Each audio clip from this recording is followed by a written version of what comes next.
हम थोड़ा पीछे जाके शुरुआत करना चाहेंगे राज्य और सरकार से। राज्य, तो सबसे पहले हम ये देखते हैं कि राज्य क्या होता है। एक राज्य,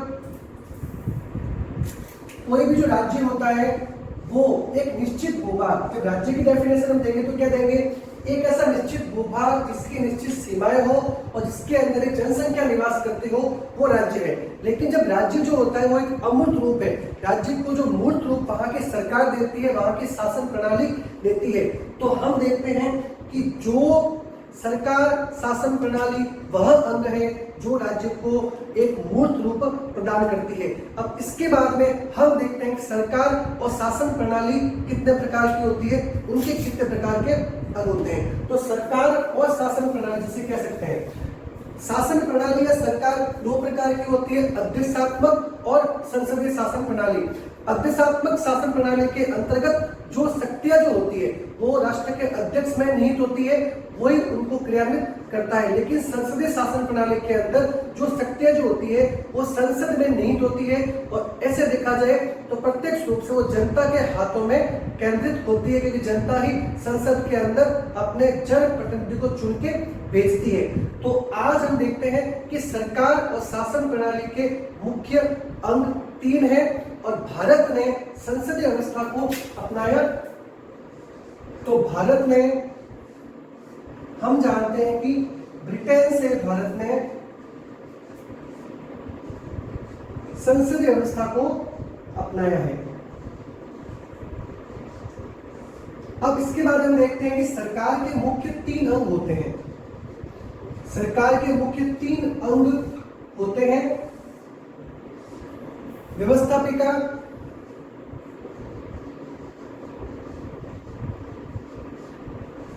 कार्यपालिका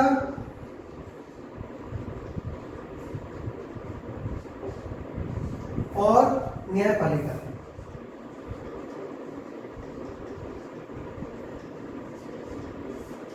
अब सरकार के मुख्य 3 अंग होते हैं जिनके द्वारा सरकार कार्य करती है, व्यवस्थापिका, कार्यपालिका और न्यायपालिका। अब व्यवस्थापिका जो होती है उसका मुख्य कार्य नीति का निर्माण करना है, और नीति का निर्माण कौन करता है, सदन और राष्ट्रपति मिलकर करते हैं। सदन उस जो बिल होते हैं उनको पास करते, राष्ट्रपति के हस्ताक्षर से वो कानून बनते हैं, नीति बनती है। तो नीति निर्माण का जो कार्य है वो व्यवस्थापिका का कार्य है।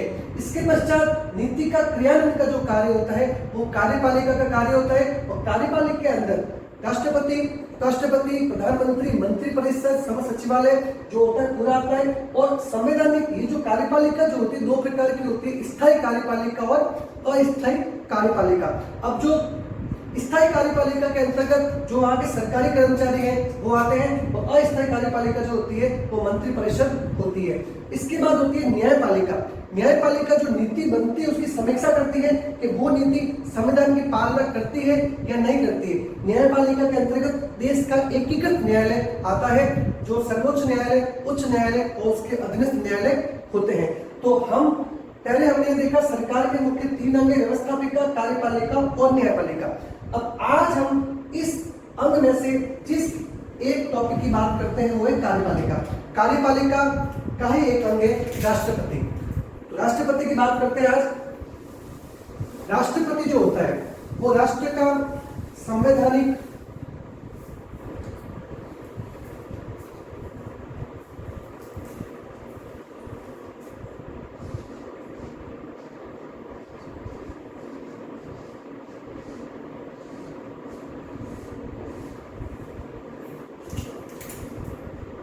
आप इस वीडियोज को पूरा देखिए आराम से, और राष्ट्रपति के बारे में इस वीडियो में जितना विस्तार है वो लगभग पूरा बताने का मैं प्रयास करूंगा अपना। राष्ट्रपति जो है, तो सबसे पहले हम बात करते हैं राष्ट्रपति।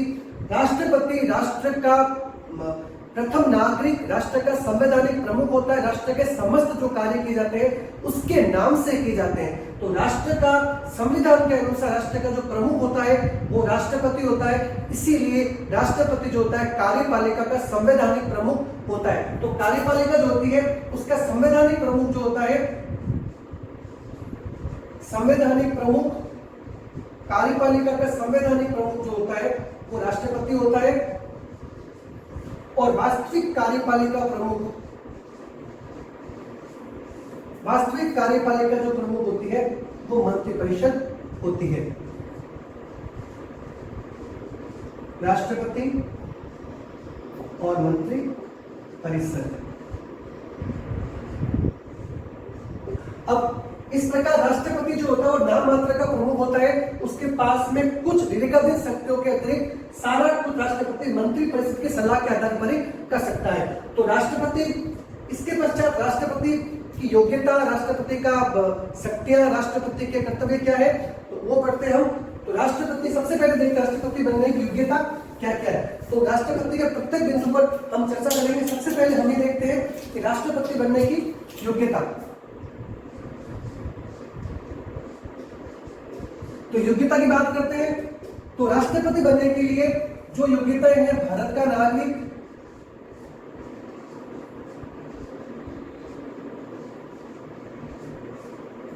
पैंतीस वर्ष की आयु,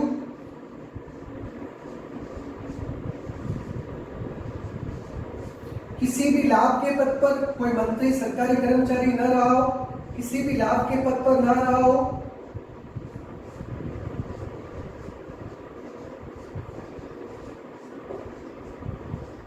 किसी भी लाभ के पद पर न रहा हो और लोकसभा का सदस्य बनने की सारी योग्यताएं रखता हो, मतदाता सूची में उसका नाम हो, लोकसभा सदस्य की सारी अर्हताएं वो रखता हो।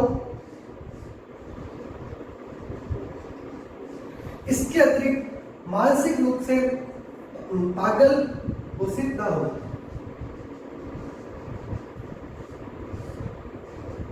या दिवाले घोषित ना हो।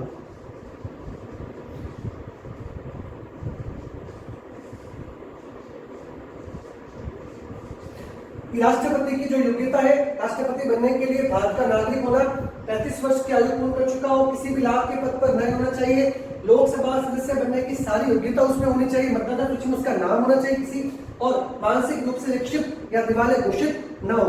अब राष्ट्रपति की योग्यता के बाद में राष्ट्रपति का निर्वाचन किस प्रकार से होता है। राष्ट्रपति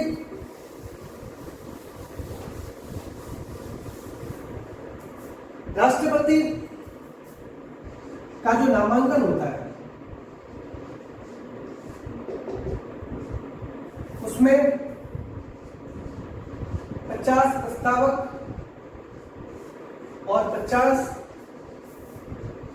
अनुमोदक होते हैं और राष्ट्रपति का नामांकन जो है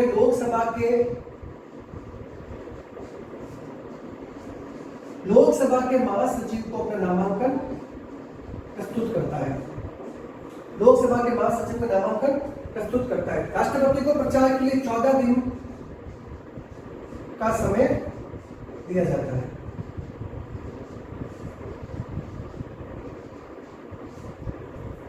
इसके साथ ही 15,000 रुपए की राशि जो है वो आरबीआई बैंक में जमा करवाता है।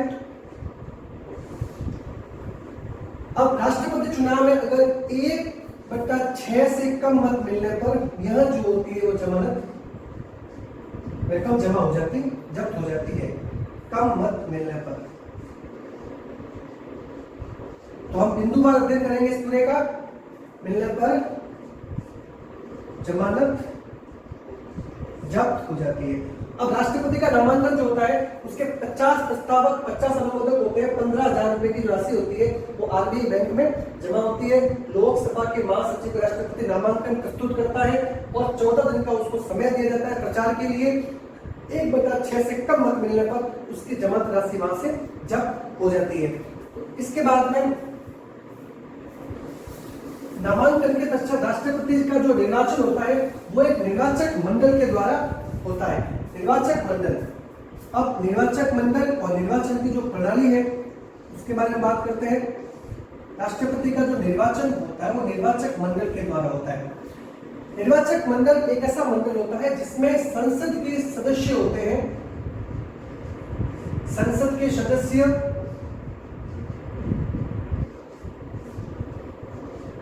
विधानसभा के सदस्य, संसद के सदस्य होते हैं, विधानसभा के सदस्य होते हैं और अब राज्यों की विधानसभा के सदस्य होते हैं तो संसद के सदस्य होते हैं निर्वाचक मंडल के अंदर। अब निर्वाचक मंडल में संसद के सदस्यों में से जो मनोनीत सदस्य होते हैं वो नहीं होते हैं, वो राष्ट्रपति चुनाव में भाग नहीं लेते हैं। और राज्यों की विधानसभा के सदस्य होते हैं, लेकिन केंद्र शासित प्रदेश में केवल दिल्ली और पांडिचेरी की विधानसभा के सदस्य ही होते हैं। तो निर्वाचक मंडल के द्वारा राष्ट्रपति का चुनाव किया जाता है और निर्वाचक मंडल में संसद के सदस्य होते हैं, उनमें से राष्ट्रपति के द्वारा जो मनोनीत किए जाते हैं वो भाग नहीं ले सकते। और इसी प्रकार राज्यों की विधानसभा के सदस्य भाग लेते हैं और उसमें दिल्ली और पांडिचेरी केंद्र शासित प्रदेश दो ही हैं जिनके की विधानसभा सदस्य भाग लेते हैं। अब इसके पश्चात जो राष्ट्रपति का निर्वाचन किया जाता है वो एकल संक्रमणीय मत प्रणाली के द्वारा वो प्राथमिकता के आधार पर किया जाता है। यदि प्रथम राउंड के अंदर किसी को 50% से अधिक मत नहीं मिलते हैं तो ही द्वितीय राउंड की गणना की जाती है। अभी तक यह गणना एक बार ही की गई है, जब भारत के राष्ट्रपति वीरी गिरी के समय यह गणना दोबारा की गई थी, जब उन्होंने नीलम संजीव रेड्डी को हराया था।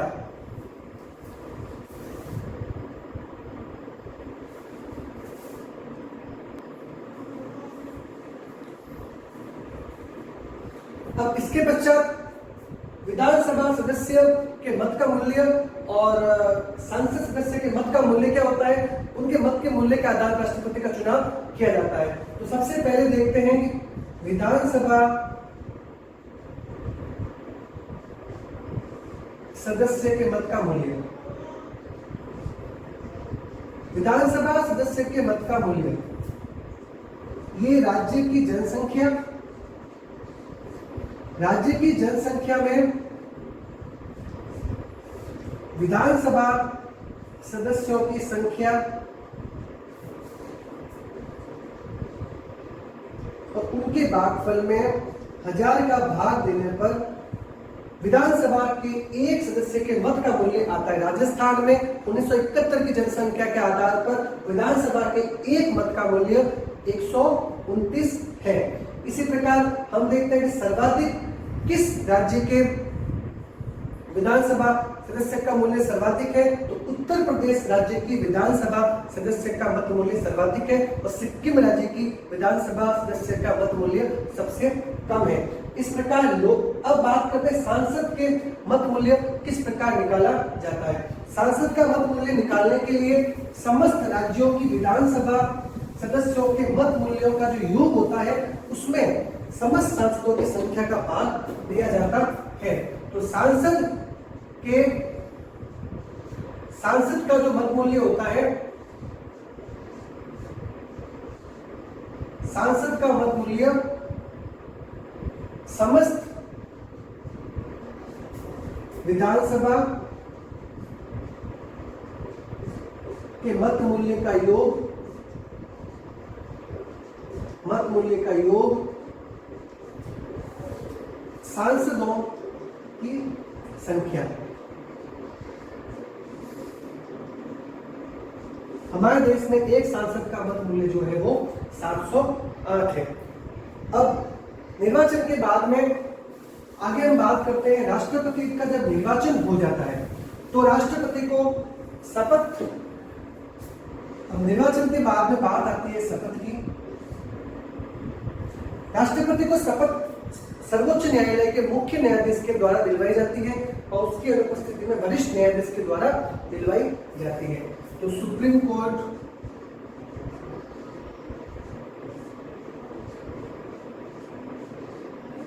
सीजेआई के द्वारा दिलवाई जाती है और राष्ट्रपति अपना त्याग पत्र उपराष्ट्रपति को सौंपता है। राष्ट्रपति अपना त्याग पत्र उपराष्ट्रपति को सौंपता है। अब राष्ट्रपति के अनुपस्थिति में कार्यवाहक राष्ट्रपति पर महाभियोग के अंतर्गत राष्ट्रपति को पदच्युत किया गया हो, राष्ट्रपति की असामयिक मृत्यु होने पर या किसी अन्य कार्य से कार्यवाहक राष्ट्रपति जो है वो उपराष्ट्रपति कार्यवाहक राष्ट्रपति के तौर पर कार्य करता है। उपराष्ट्रपति की अनुपस्थित हो तो उसके बाद में chief justice of India, supreme court का जो जज है वो कार्यवाहक राष्ट्रपति के तौर पर कार्य करता है। तो यह जो कार्य किया जाता है वो अधिकतम ये 6 माह तक की कार्य कर सकते हैं, उसके भीतर पुनः चुनाव करवाए जाने आवश्यक है।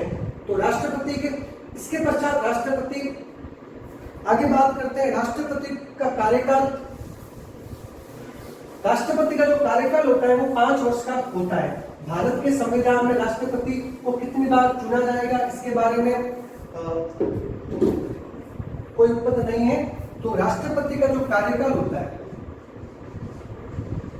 राष्ट्रपति का कार्यकाल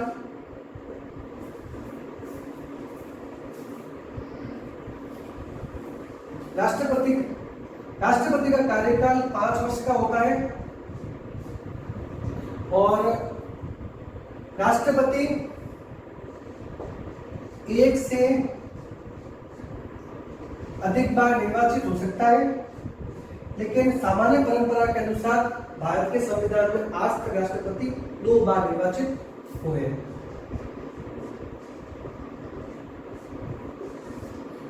अब कार्यकाल के बाद में राष्ट्रपति को अपने कार्यकाल से पूर्व भी पद से हटाया जा सकता है। यह जो पद से हटाने की जो प्रणाली है उसे महाभियोग प्रणाली कहा जाता है। तो महाभियोग, अब राष्ट्रपति को पद से हटाने का जो महाभियोग, अनुच्छेद 61 के अनुसार राष्ट्रपति को अपने कार्यकाल के पूर्व भी महाभियोग प्रणाली के द्वारा अपने पद से हटाया जा सकता है जब राष्ट्रपति का जो आचरण संविधान के अनुकूल नहीं है। लेकिन राष्ट्रपति के संवैधानिक आचरण अनुकूल न होने पर ही उस पर महाभियोग चलाया जा सकता है। व्यक्तिगत आचरण से उस पर महाभियोग नहीं चलाया जा सकता। अब महाभियोग की पूरी प्रणाली क्या होती है? महाभियोग लाए जाने से पूर्व महाभियोग 1/4 जो सदस्य होते हैं उसके हस्ताक्षर होना अनिवार्य है। जो महाभियोग का प्रस्ताव लाया गया है 1/4 के हस्ताक्षर आवश्यक होते हैं। 14 दिवस पूर्व राष्ट्रपति को इसकी सूचना दी जानी आवश्यक, राष्ट्रपति को सूचित किया जाए। अब महाभियोग किसी भी सदन में लाया जा सकता है, लोकसभा के अंदर भी लाया जा सकता है और राज्यसभा के अंदर भी लाया जा सकता है। दोनों सदनों से 2/3 बहुमत से जब ये महाभियोग प्रस्ताव पास होता है तो राष्ट्रपति को अपने पद से हटाया जाता है और राष्ट्रपति अपना पक्ष भी इसमें रख सकता है। अब महाभियोग के बाद में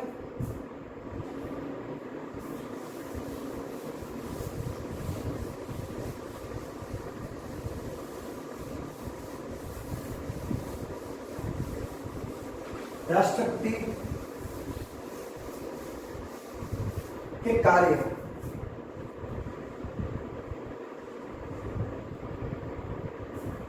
अब राष्ट्रपति के कार्य क्या क्या होते हैं? राष्ट्रपति की जो शक्तियां होती है, कार्यपालिका शक्तियां, विधायी शक्तियां, वित्तीय शक्तियां, न्यायिक शक्ति, कूटनीतिक शक्ति, ये सभी शक्तियां राष्ट्रपति के पास में होती है। तो सबसे पहले हम चर्चा करते हैं कार्यपालिका शक्तियां।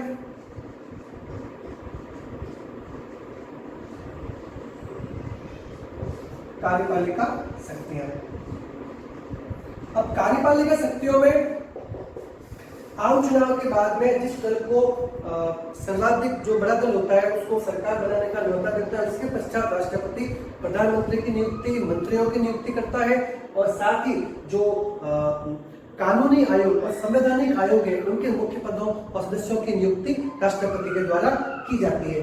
तो राष्ट्रपति, प्रधानमंत्री, मंत्री, राज्यपाल, महान्यायवादी,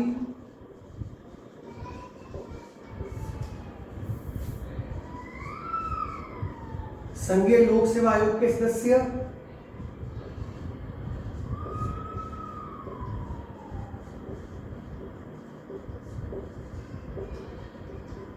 निर्वाचन आयोग,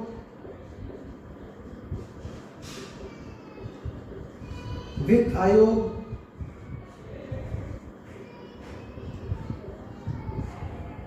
सतर्कता आयोग,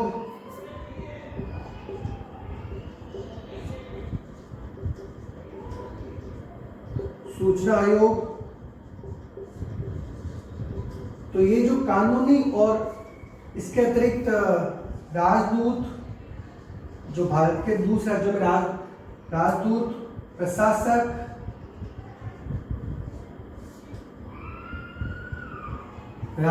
प्रशासक, सेनाध्यक्ष की नियुक्ति,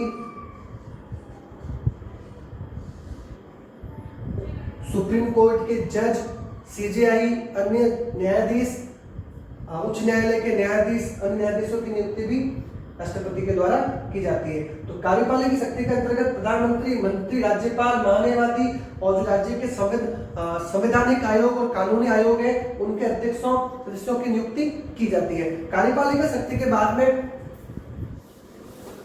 विधायी शक्तियां। विधायी तौर पर राष्ट्रपति को कौन कौन सी शक्तियां होती है? राष्ट्रपति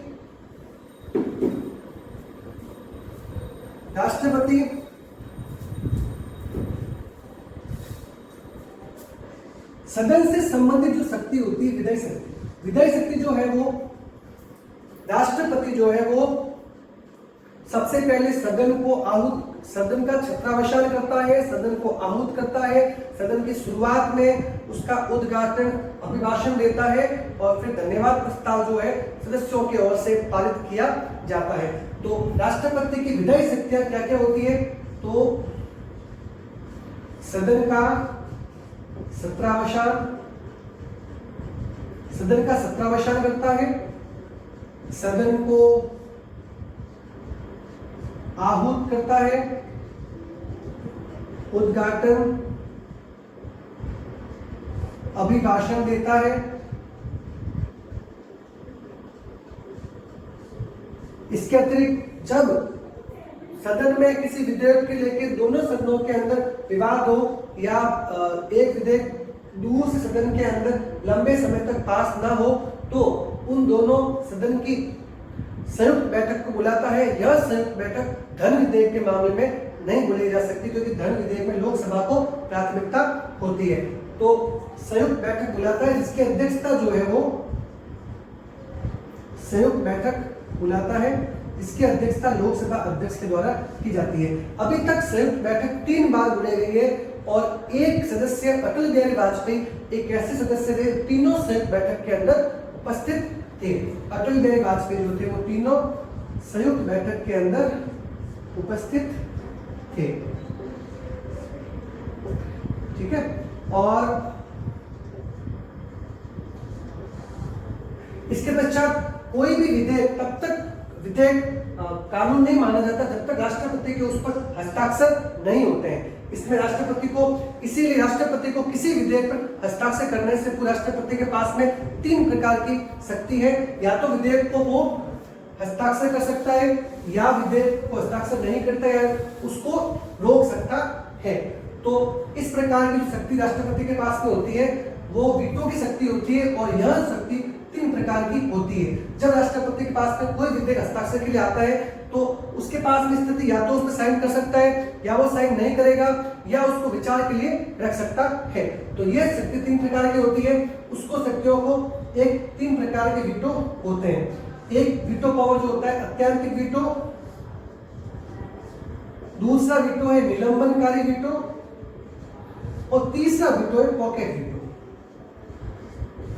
अब इन तीनों को हम समझते हैं। अत्यंतिक वीटो जब विधेयक जो है गैर सरकारी सदस्य के द्वारा रखा जाता है, गैर सरकारी सदस्य के द्वारा जब विधेयक को रखा जाता है, जो मंत्री के अलावा जो सदस्य होते हैं सदन के वो गैर सरकारी सदस्य होते हैं, उनके द्वारा अगर रखा जाता है वीटो या कोई विधेयक रखा जाता है उस पर हस्ताक्षर करने के लिए राष्ट्रपति बाधित नहीं होता।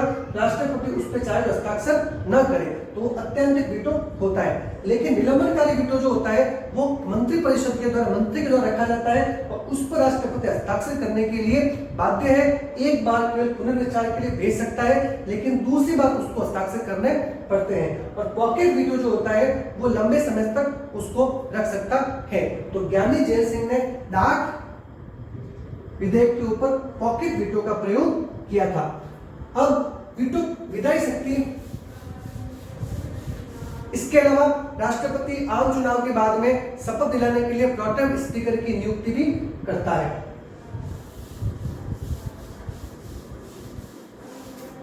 विधायी शक्ति के बाद में बात करते हैं वित्तीय शक्तियां। राष्ट्रपति के साथ में वित्तीय शक्तियां क्या क्या होती है? आकस्मिक निधि होती है राष्ट्र की, वो राष्ट्रपति के अधीन होती है। राष्ट्रपति केंद्र और राज्य के बीच में धन का बंटवारा करने के लिए वित्त आयोग का गठन करता है। तो आर्टिकल 280 के अंतर्गत राष्ट्रपति वित्त आयोग का गठन करता है, वित्त आयोग का गठन करता है। इसके अतिरिक्त आकस्मिक निधि जो होती है वो राष्ट्रपति के अधीन होती है।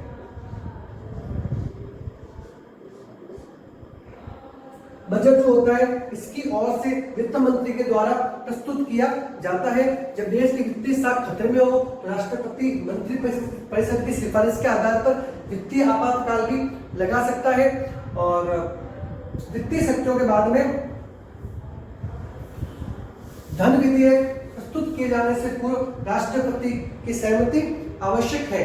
और धन विधेयक के बारे में हमें और जानना है कि धन विधेयक है या नहीं, कि लोकसभा अध्यक्ष बताता है। यदि लोकसभा अध्यक्ष बताता है धन विधेयक है तो धन विधेयक की बात जाएगा, अन्यथा वह वित्त विधेयक की बात जाता है। तो धन विधेयक और वित्त विधेयक के अंदर बेसिक डिफरेंस होता है, जिसे हम अन्य वीडियोस जो टॉपिक उसके अंदर हम पढ़ेंगे। अब विधायी शक्तियों के बाद में जो है राष्ट्रपति की अन्य शक्तियां जो है वो न्यायिक शक्ति, कूटनीतिक शक्ति,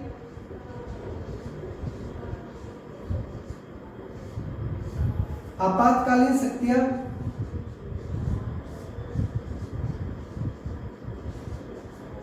अब न्यायिक शक्ति। राष्ट्रपति सुप्रीम कोर्ट के मुख्य न्यायाधीश और अन्य न्यायाधीशों की नियुक्ति करता है और उच्च न्यायालय के मुख्य न्यायाधीश अन्य न्यायाधीशों की नियुक्ति करता है। और राष्ट्रपति उसके बारे में सीजीआई से परामर्श ले सकता है, लेकिन उसके मानने की राष्ट्रपति बाध्य नहीं है। इसी प्रकार कूटनीतिक शक्तियां, कूटनीतिक शक्तियों के अंतर्गत राष्ट्रपति राष्ट्र का प्रमुख होता है।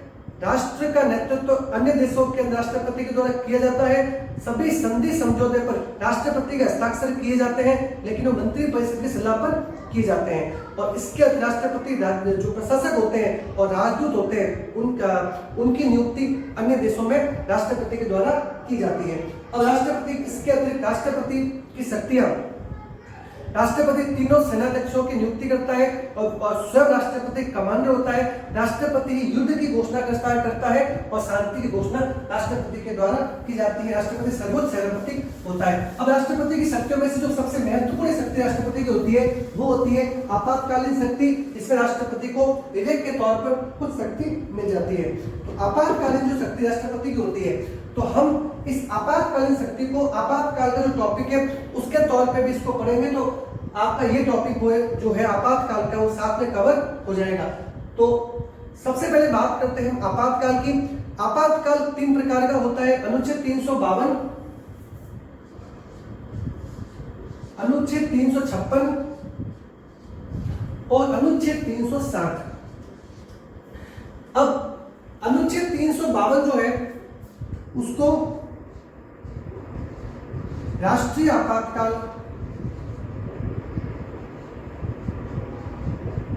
अनुच्छेद 356 में राज्य आपातकाल या राष्ट्रपति शासन,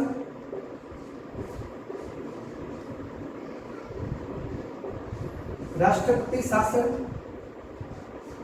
और अनुच्छेद 360 के अंदर वित्तीय आपातकाल के उपबंध दिए गए हैं।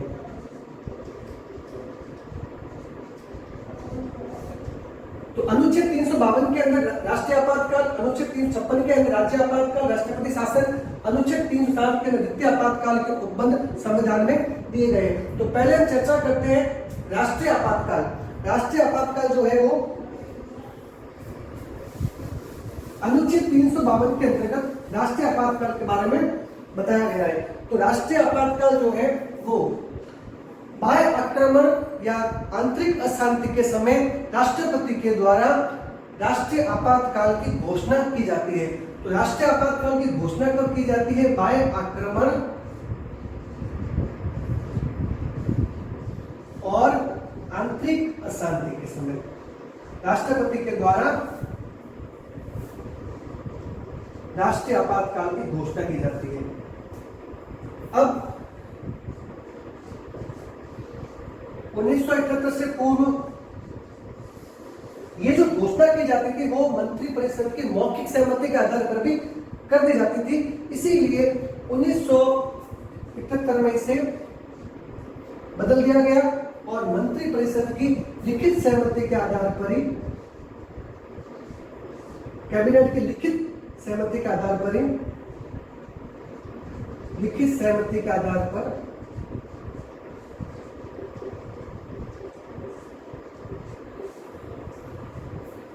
राष्ट्रीय आपातकाल की घोषणा की जा सकती है।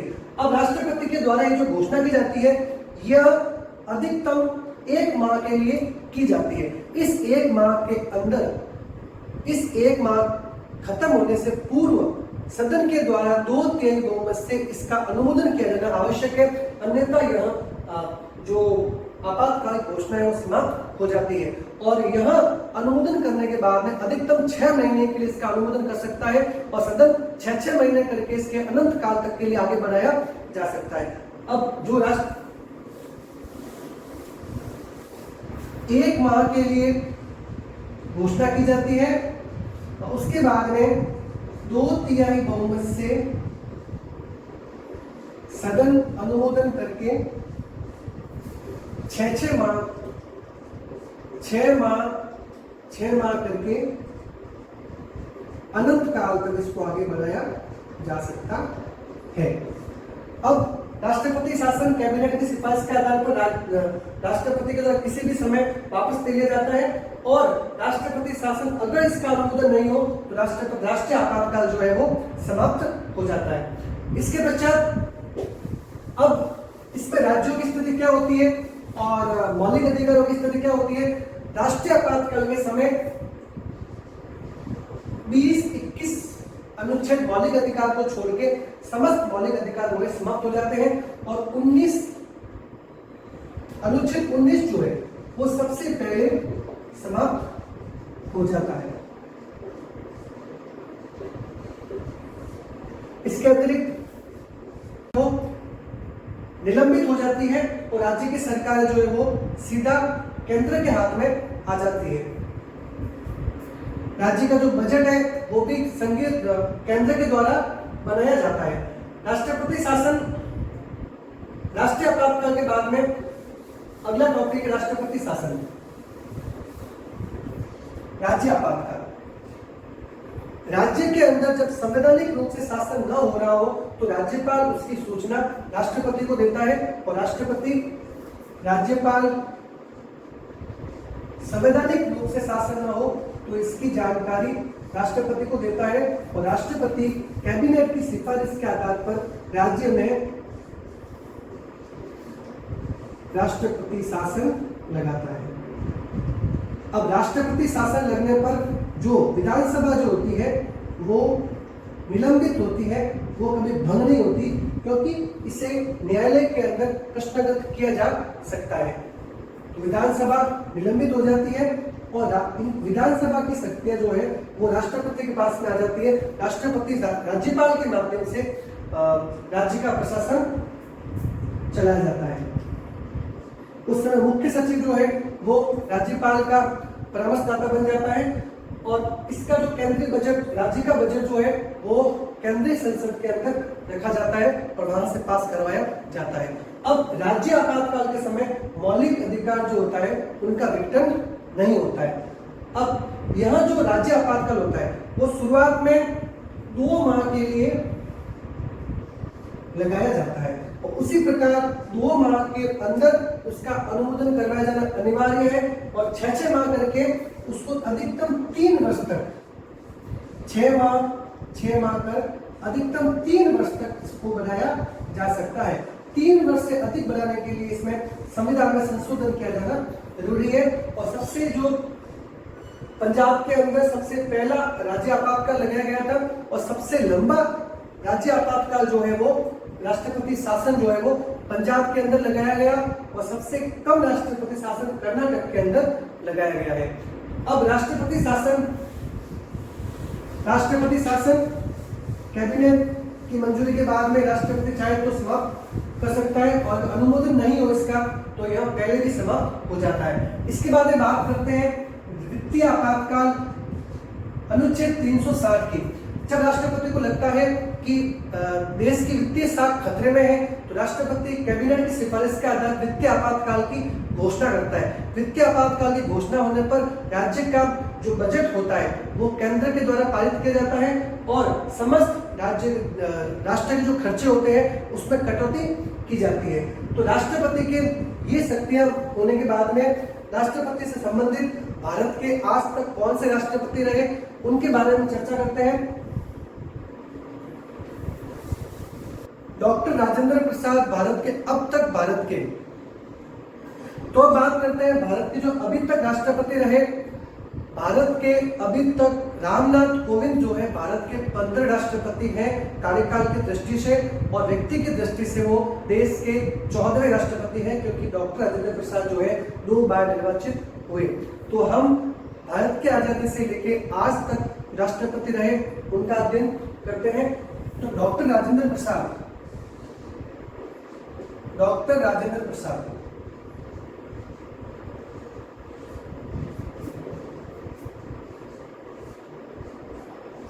अब डॉक्टर राजेंद्र प्रसाद देश के प्रथम राष्ट्रपति थे।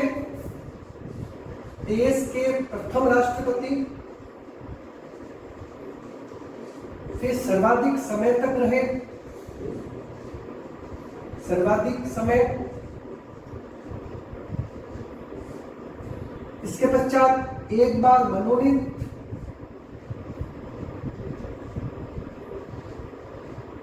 और निर्वाचित राष्ट्रपति।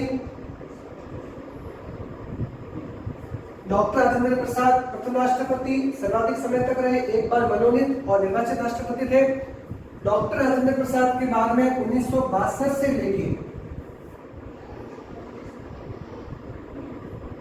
1962 तक ये रहे और 1962 से लेके 1967 तक डॉक्टर राधाकृष्णन देश के राष्ट्रपति रहे। डॉक्टर राधाकृष्णन देश के पहले गैर राजनीतिक राष्ट्रपति थे। इनको दार्शनिक राष्ट्रपति भी कहा जाता है। डॉक्टर राधाकृष्णन ये 2 बार उपराष्ट्रपति डॉक्टर राजेंद्र प्रसाद के कार्यकाल में थे, उसके पश्चात ये राष्ट्रपति बने। तो 2 बार उपराष्ट्रपति के बाद राष्ट्रपति बनने वाले पहले व्यक्ति थे। डॉक्टर के राधाकृष्णन के नाम पर शिक्षक दिवस भी मनाया जाता है। तो 2 बार उपराष्ट्रपति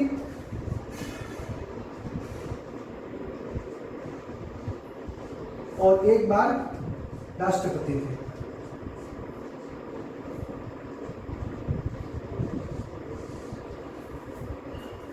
भारत और चीन युद्ध के समय जवाहरलाल नेहरू प्रधानमंत्री थे और डॉक्टर राधाकृष्णन जो थे वो देश के राष्ट्रपति थे। इसके बाद में 1967 के बाद में डॉक्टर जाकिर हुसैन देश के राष्ट्रपति बने, जो कि देश के जाकिर हुसैन ये 1967 से लेकर 1969 तक देश के राष्ट्रपति रहे। तो ये प्रथम मुस्लिम राष्ट्रपति थे।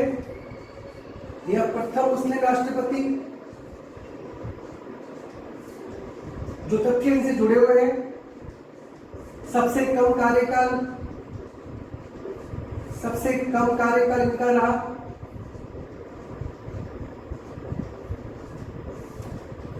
पद पर रहते हुए मृत्यु, ये प्रथम राष्ट्रपति जिनकी पद पर रहते हुए मृत्यु हुई।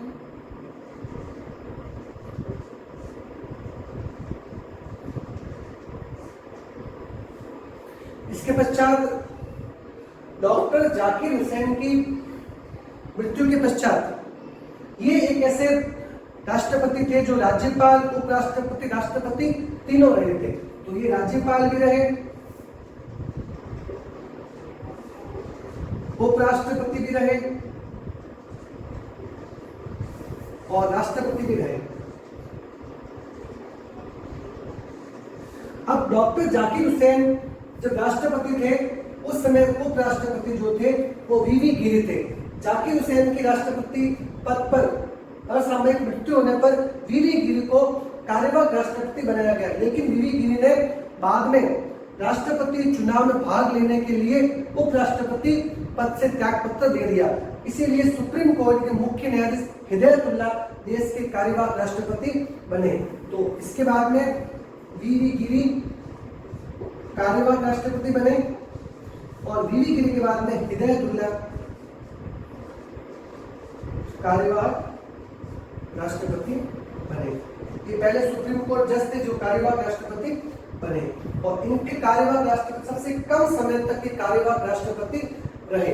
इसके पश्चात 1969 से 1974 तक दोबारा वीवी गिरी राष्ट्रपति बने और वीवी गिरी ने 1974 तक वीवी गिरी पुनः भारत के राष्ट्रपति बने और इन्होंने द्विचक्रीय मतगणना जो प्रथम राष्ट्रपति थे उनके समय हुई थी, द्विचक्रीय मतगणना के समय इन्होंने नीलम संजीव रेड्डी को हराया। अब भारत और पाकिस्तान का जो 1971 में युद्ध हुआ था उस समय इंदिरा गांधी देश की प्रधानमंत्री थी और वीवी गिरी देश के राष्ट्रपति थे। इनका कार्यकाल 1974 तक था। 1974 के पश्चात दूसरे मुस्लिम राष्ट्रपति फखरुद्दीन अली अहमद दूसरे मुस्लिम राष्ट्रपति बने। इनके समय ही जो लघु संविधान है वो 42वां संशोधन अधिनियम आया और इनके समय देश में इमरजेंसी लगी और इनके कार्यकाल के समय सर्वाधिक ऑर्डिनेंस अध्यादेश पारित किए गए। इनकी भी पद पर रहते हुए मृत्यु हुई। तो पद पर रहते हुए मृत्यु होने वाले द्वितीय राष्ट्रपति और सर्वाधिक अध्यादेश इनके समय पारित किए गए। इसके पश्चात फखरुद्दीन अली अहमद की मृत्यु के पश्चात वीडी जत्ती जो देश के उपराष्ट्रपति थे वो कार्यवाहक राष्ट्रपति बने और सबसे लंबे समय तक कार्यवाहक राष्ट्रपति रहने वाले उपराष्ट्रपति थे व्यक्ति थे। तो वीडी जत्ती जो है वो कार्यवाहक राष्ट्रपति रहे। अब कार्यवाहक राष्ट्रपति जो सबसे लंबे समय तक रहे, लगभग 5 माह तक वो कार्यवाहक राष्ट्रपति रहे। इसके पश्चात नीलम संजीव रेड्डी 1977 से 1982 तक देश के राष्ट्रपति रहे। अब नीलम संजीव रेड्डी से संबंधित जो तथ्य है, नीलम संजीव रेड्डी जो है वो सबसे कम आयु के राष्ट्रपति थे, सबसे कम आयु थी। प्रथम राष्ट्रपति थे जो निर्विरोध निर्वाचित हुए थे और एक ऐसे राष्ट्रपति जो एक चुनाव हार चुके थे फिर दोबारा निर्वाचित हुए, निर्विरोध राष्ट्रपति। और ये लोकसभा के अध्यक्ष भी रह चुके थे। इनके समय 44वां संशोधन 1971 आया था, लोकसभा के सदस्य भी ये रहे थे। इसके पश्चात नीलम संजीव रेड्डी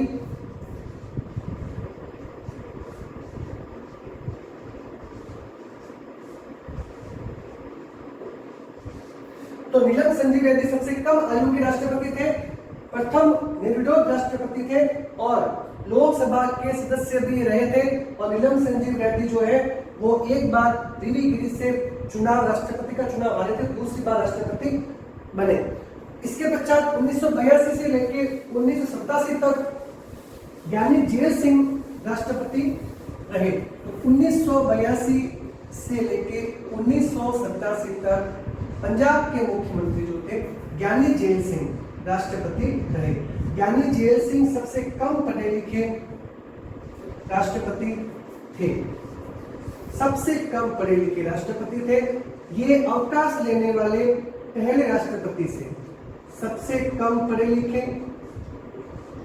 राष्ट्रपति, अवकाश लेने वाले राष्ट्रपति।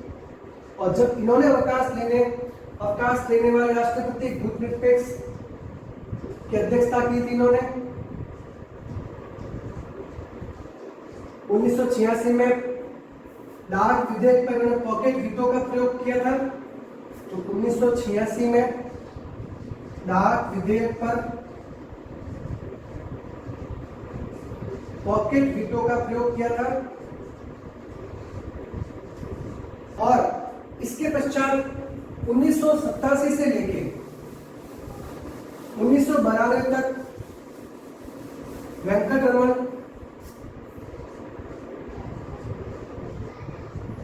देश के राष्ट्रपति बने। ये सबसे अधिक आयु के राष्ट्रपति थे, सबसे अधिक आयु के राष्ट्रपति थे। इन्होंने 4 प्रधानमंत्री के साथ में कार्य किया था। 4 प्रधानमंत्री थे, राजीव गांधी, वीपी सिंह, चंद्रशेखर और नरसिम्हा राव। तो 4 प्रधानमंत्री के साथ इन्होंने कार्य किया था।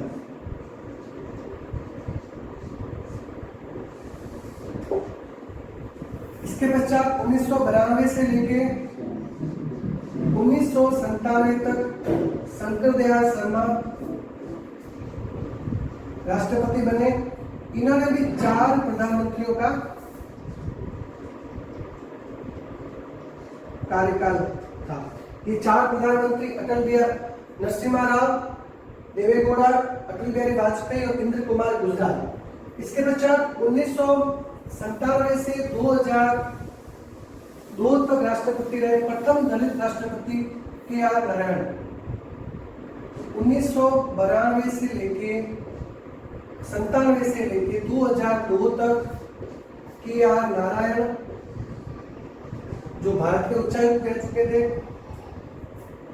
के.आर. नारायण राष्ट्रपति रहे और ये प्रथम दलित राष्ट्रपति थे, प्रथम दलित राष्ट्रपति। 2002 से 2007 तक डॉक्टर अब्दुल कलाम आजाद देश के राष्ट्रपति बने। मिसाइल मैन अब्दुल कलाम आजाद ये द्वितीय गैर राजनीतिक राष्ट्रपति थे। और जैसा कि हम जानते हैं अब्दुल कलाम आजाद के नाम पर 15 अक्टूबर को विश्व विद्यार्थी दिवस भी मनाया जाता है। तो 2002 से लेकर 2007 तक अब्दुल कलाम आजाद देश के राष्ट्रपति रहे।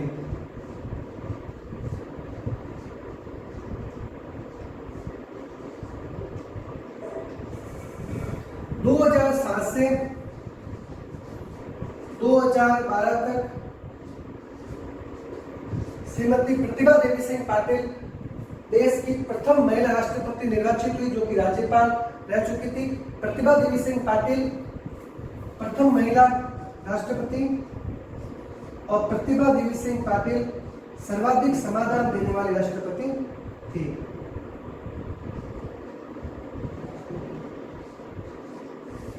और 2012 के बाद में 2017 तक प्रणब मुखर्जी जो केंद्र के वित्त मंत्री थे वो देश के राष्ट्रपति बने।